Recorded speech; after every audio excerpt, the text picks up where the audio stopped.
They want to spend the time either fantasizing already being there or looking for the shortcut to be there. It's a matter of understanding the principles of resilience. That is to be able to stress yourself, just like we do with training. So the mental aspect, whether it's in business or your personal life, is to have those challenges, those scary moments like imposed upon you, and then having an adaptation to it. Welcome to the Hard Way podcast with Joe Sena, founder and CEO of Spartan Races. We're teaching you how to overcome your obstacles in your life the same way we teach our 10 million plus Spartans to overcome obstacles on the course, with insight from the smartest, most accomplished experts from every corner of the world. Get ready to elevate your life today. Joe Sena here, CEO, founder of Spartan, host of the Hard Way podcast. Have my buddy Chris Duffin on, mad scientist. This guy can turn even the weakest of people into a resilient, tough son of a bitch. Welcome aboard, sir. Thanks. Good to have a discussion again, Joe. It's always fun. How do we take a weak person and turn them into a tough person? I mean, if you were a wolf that grew up in the wild, you're naturally going to be tough. But if you're a wolf that grew up on Park Avenue and all of a sudden you've been coddled every day and you've turned into a poodle, how do we turn a poodle into a wolf? You know my backstory. I literally did grow up in the wilderness. So went through some pretty traumatic experiences growing up in that environment. Yeah, I work with a lot of folks that don't have that experience. It's very uncommon to have the background that I had. And naturally, that taught me a lot of lessons. It's a matter of understanding the principles of resilience. That is to be able to stress yourself, just like we do with training. So the mental aspect, whether it's in business or your personal life, is to have those challenges, those scary moments like imposed upon you, and then having an adaptation to it. Now, everyone has a different baseline, right? So it comes down to grading those exposures, being able to add and stack onto them, and never doing it so much that you do it where if you're training, daily doubles, 3 hours a day, 7 days a week, you're going to run yourself into the ground. You don't have that opportunity. So there's always this balance. One person can walk into the gym and might be able to do, 225 for sets of 20 on the squat their first day. Most people, that's going to crush them beyond their level of recovery. You can always bounce back and adapt, but you might push it too far, right? So it's like I've been through a lot in the scope of my life, and I can take on a lot. And I did so at a young age. I probably had a high level of that, adaptability, but there's no way that I can handle in my 20s or 30s what I handle now because I've continued to do that. And you can see that, like, people get soft. You could have been like a war hero 30 years ago. You could have done all these things, but unless you keep that process and exercise of pushing yourself beyond those limits, you get soft. Just like, if you go on vacation for a week and you come back, you might feel refreshed and like perform better. But if you stay in the Bahamas drinking Mai Tais on the beach for 6 months, when you come back, you're probably going to be soft. You've gone beyond the recovered side of it too. So you've got to stay in the practice of like pushing yourself a little beyond those limits. So just understanding those principles, like how we know that they work in our body, how when you put a cast on, like the muscle starts atrophying immediately. Like you have to have, it's the essence of life.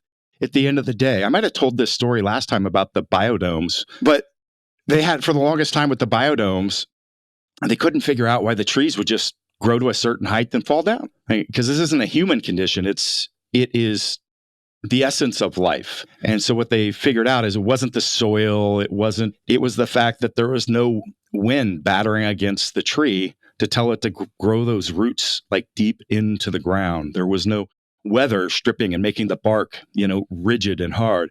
And so without that, it brought about killing itself. And we see that today. So many people, they get past these natural places in life that we have these biological drivers to push us beyond the norm, to be able to, get out from the stepping away from your family, get on your own, that scarcity of like, oh my God, hey, there's a hot number at the table over there. I'm anxious. I'm scared, but I really want to go over there. And then the same thing with, children. But beyond that, that's where you see a lot of people just like stagnate because they don't consciously take the effort or don't stay in that state of, hey, I've had that level of like, I've accommodated, I've had the time for some reflection and growth and recovery.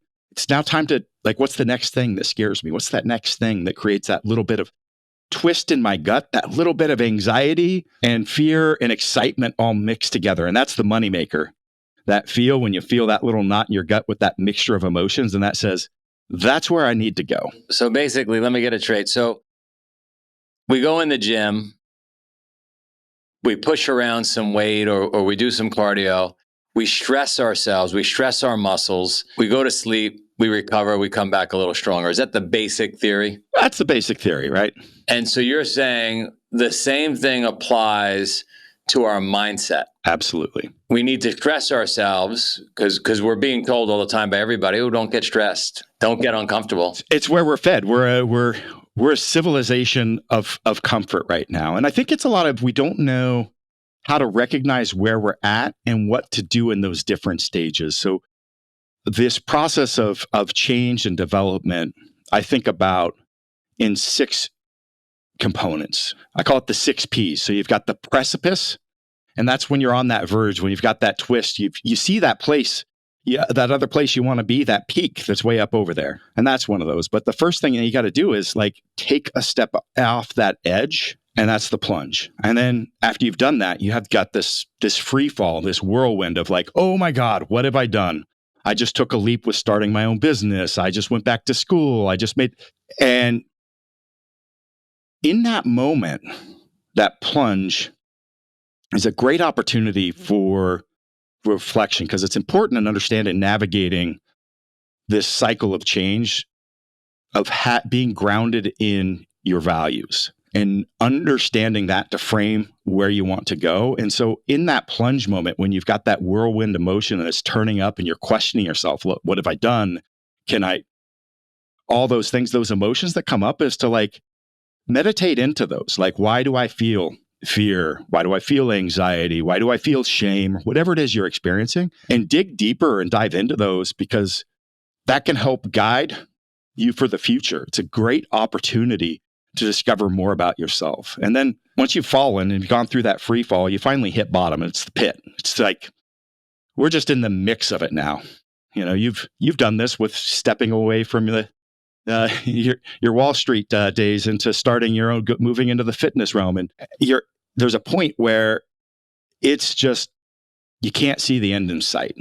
Whatever it is, maybe it's a traumatic point in life, and how to navigate that. I think of that in this 3-step process, and this really helps people. One is just like understanding and being able to, step 1 is acknowledge and realize, like, I'm in one of these moments in life where I'm in a pit. And there's micro moments of this, there's big moments of this, but just acknowledging the fact that you're there can be really empowering. And the second piece of that is to actually celebrate it. So once you've realized I'm there, you need to celebrate it, because that means you're going to be so proud when you get to the other side, when you're able to tell the story of what you went through and what you accomplished. And in fact, any business that you're in, I know this because you work with a lot of business leaders, you can read any business book. I mean, read Phil Knight's, I always reference that one because he's local to where I'm at. Any company you go into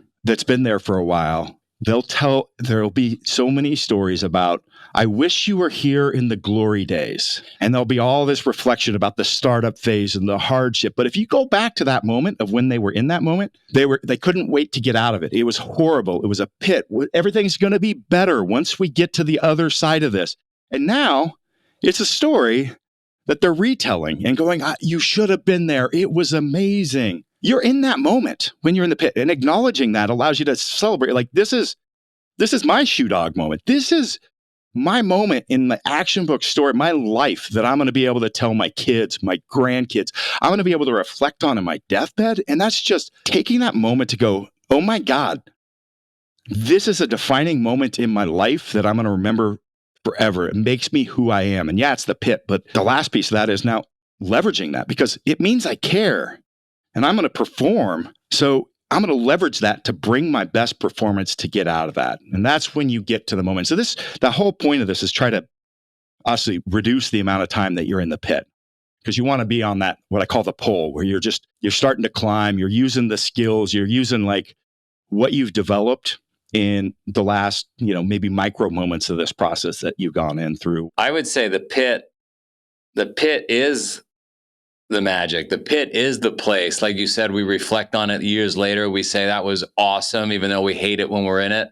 We probably spend most of our time in the pits of life, chasing those finish lines where you're not in the pit, but that's only for a minute, where you spent, days in the pits, right? Like, so relish those moments, seek those moments. And just reflecting on something you said earlier, when you're about to take that plunge and you're going to go into the pit, just ask yourself, is there a potentially fatal outcome, or is it just going to be an uncomfortable outcome? Because you could take all the uncomfortable outcomes like for the rest of your life. Fatal, not so much. Exactly. So yeah, it's this, you got the precipice moment, you got the plunge, which is your learning experience. The precipice about learning the signals to take the step. You want to get to that peak. You're going to be in that pit. It's upcoming.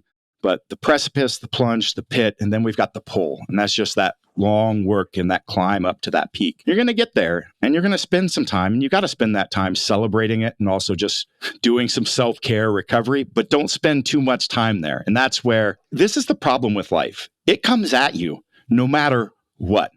So whether you want to purposely go through these, they're going to come at you. And if you live in that comfort zone, and you can watch people do this in their lives, where and then something comes on later, and all of a sudden it's a death in the family, or and they just freeze and lock up because they've lost that capability. It's pushed them too far. They've been atrophying. That mental and emotional resilience has been atrophying, and they're no longer at the point. They get pushed off to a point that's way down and they can't pull themselves out of it. You've got to make this an act. I mean, it is the essence of life. I'm not over speaking when I say that. You get to enjoy the finish line. My friends are the two best rowers that have ever lived. Two-man crew. They're out of Croatia. And they won many, many gold medals, but the one that jumps out at me is Tokyo. And they saw their coach right after they got their gold medals, and he said, "You got 5 minutes to enjoy it, then we got to get back in the boat and get ready for Paris." And so just don't spend too much time on the peak, as Chris is saying, because there's an ancient saying, you cannot rest on your laurels. Laurels were a wreath around your head. Like, you can't rest on those. You've got to get back in the game. You got to stretch those muscles, stay uncomfortable, live more like a wolf and less like a poodle. And when life comes at you, because it's going to come at you, to Chris's point, you've got the tools to be able to deal with what comes at you. And I've got numerous stories of that. And there's this other thing I think about when you're in the pit, or when you're in that pull out of there. I was thinking about that this morning, just thinking about our conversation coming up, is the messaging to keep your eye on the prize. And I think that there's significant value in that but I'm also going to say where I think it's completely wrong in a number of cases.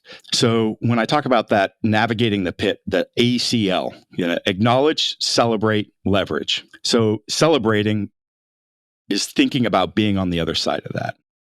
Stepping off that precipice. You need to know what that peak is, because there's going to be some pain in front of you, and you need to create this story to yourself about how the gain is so much more than the pain that you're going to experience. This is a part of, and it may be like in the business world, it's a part of creating that picture and story for your team, for your business. And that's creating a vision. That's being a visionary leader. But you need to do it for yourself as well. Like, engross yourself in that story to get you to take those moments. That's one of the practices of doing that. And so that's where the eye on the prize is good. But so many people, and this is just my observation, is they spend too much time thinking about this place they'd love to be, and it's just this fantasy. They're not doing the work needed to be done to get to the peak of the mountain they seek. You need to be looking down and go, am I taking a step today? And is that step in that right direction? Am I taking a step? Let's take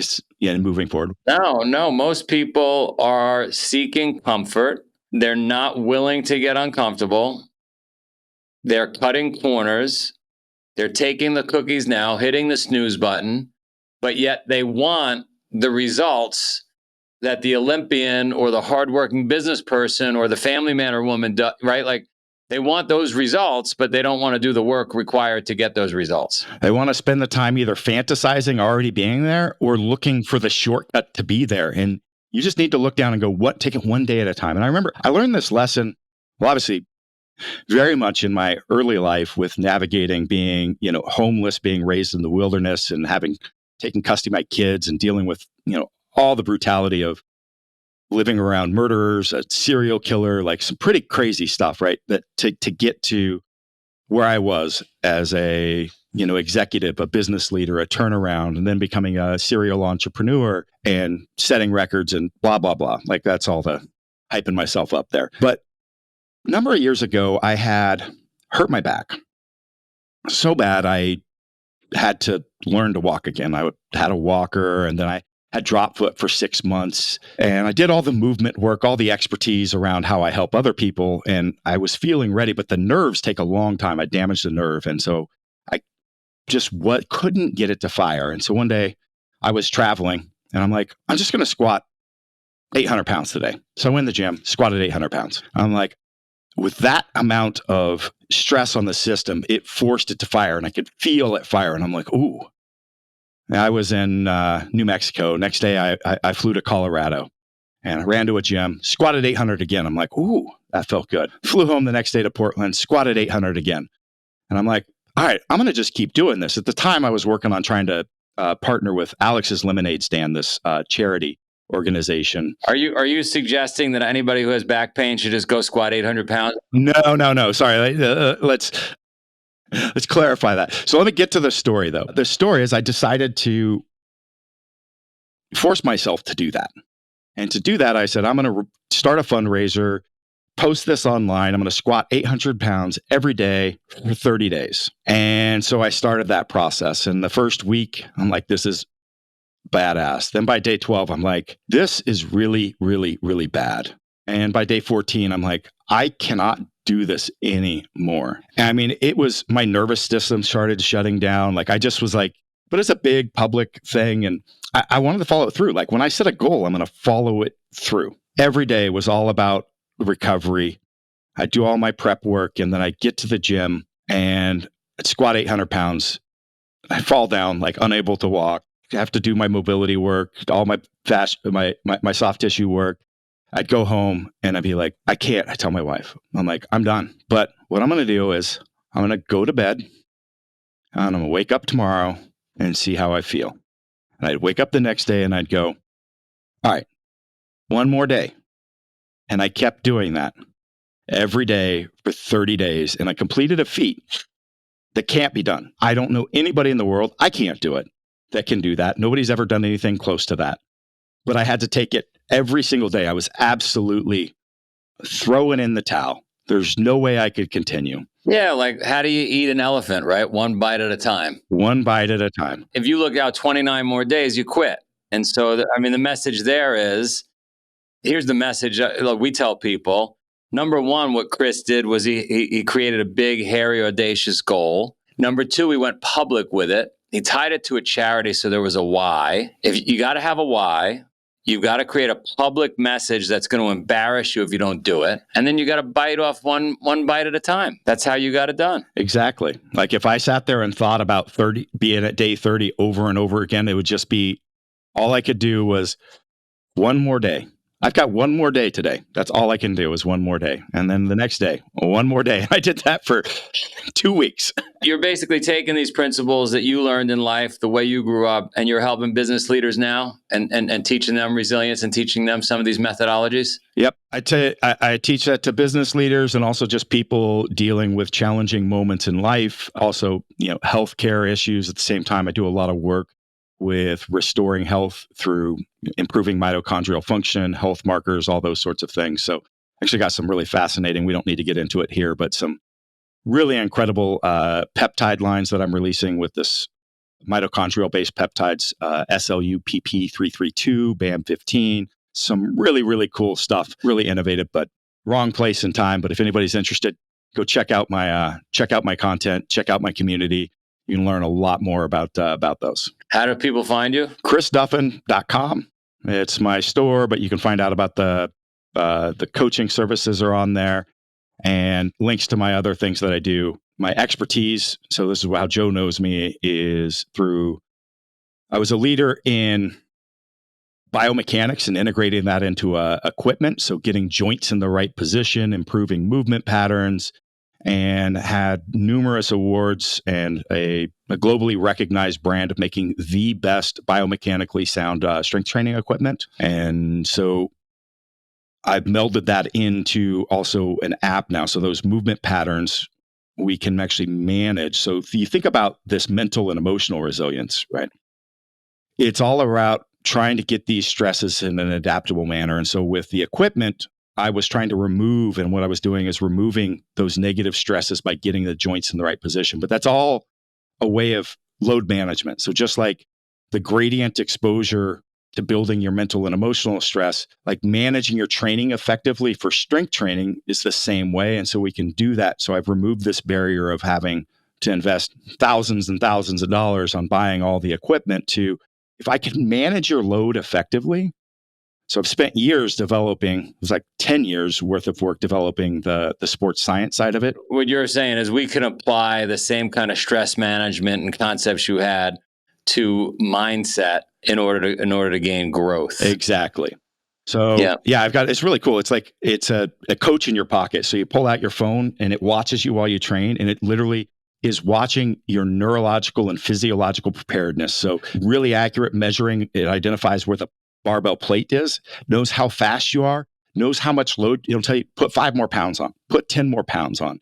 It looks at, we're using AI pose estimation and telling you like, oh, hey, how about you do this with your technique? And then it's creating this one-of-one training program built to how you actually accommodate. Because every one of us, we all have different level of capacity. Mental and physical. Well, you're awesome. I thanks for coming on. I want to create more wolves in the world and less poodles. You are definitely a creator of wolves. That's the goal. That's why we've always gotten along so well.